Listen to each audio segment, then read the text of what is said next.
Introduction. Decision means mentally requiring analysis and selection of an object, event, or situation.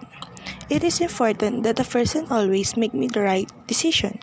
Because decision in life become orderly and good, we can do good for ourselves and our neighbors. Because the choice of decision is the most important in our daily work. If we don't make a decision, we will blame it. They say the blame is in the end. So, if you do not want to blame, make sure you are right. Decision. No matter how long it takes to think about it, we should try to put ourselves in the situation where we have tried to overview the possible outcome in our decision, whether we follow what we think is right or what is the truth to be wrong. Finally, we need to create a decision where we should think that the result should be fair to everyone. We must always consider policies and procedures in creating an avoidable decision that results in conflict in the world of law. Our mind controls everything. All our decision, it guides us to think things if they are right and wrong. It is also what we use so that we can more fully understand and know the decision we have made in life. It is important to always apply and follow our mind because it will guide us in the right decision that will make us happy and make us understand what we are doing is right. And will do toward doing good for our fellow man. Situation. Scenario 1. Holding charity actions in the office.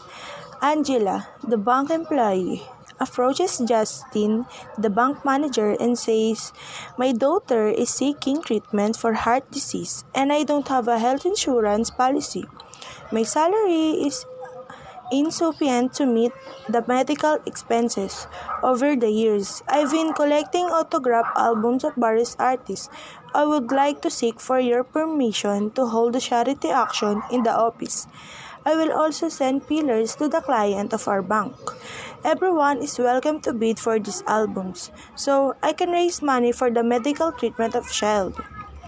3 other bank employees, Roland, Joven, and Janet, overheard this conversation. They emphasized to Angela's situations and they convinced Justin to give his permission to Angela's proposal. Mind map, for me, is his professional ethics model. The first one is wait if it is still allowed and check the permission. The second one is talk to the company first before making your own decision. The third is respect for others. And the last, doing good, trusting, and avoiding harm to others. Conclusion. For me, the appropriate ethical decision-making model that can be applied to Angela's situation is the professional ethics model. Because the decision depends on their manager whether it will agree to the agreement or ask the manager to be one of the more still in a high position at work, and her, the bank manager, will approve Angela's request charity action in which their office will raise money for her daughter's medical treatment. Situation. Scenario 2. Misleading for the good purposes. Vincent, the inspector charge of their local police station. The police station building is in direct need of repairs but has not received any grants for the government for years. One day, a typhoon hits a nearby area that damaged most of the houses and shops. Although Vincent police station get partially damaged, most of the structure remain intact. Due to the incident, the government will send a disaster assessment team to ascertain the level of damage and will provide relief money for the affected areas. The deputy superintendent, Mr. Simon, orders Vincent and say, "Here's some labors and destroy the remaining structure of the police station building. When the disaster assessment team comes, tell them the building collapsed because of the typhoon and ask them to give priority in funding the rehabilitation of our police station. After all, it is one of the most important public offices in town."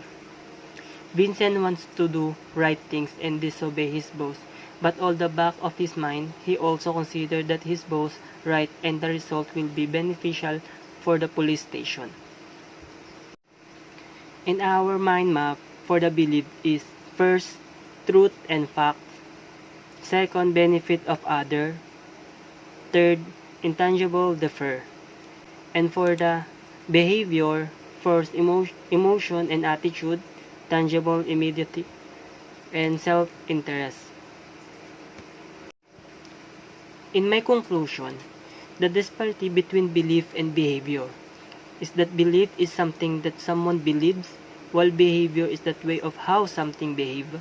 In the given situation, it say that Vince wants to do the right things, which is to disobey his boss. That is behavior toward his boss' order. Him considering that his boss is right and the result is beneficial, it is belief. In my opinion, he should do the right things even though the government should granted the repair the police station needed. But that doesn't give them right to lie about what happened to the building after the typhoon. Lying about something, especially when you are working in public service, is very controversial. You are risking everything once you lie to the public. Plus, there are many people involved, laborers and any bystanders, which makes the shelf life of lie low, and soon the truth will come out.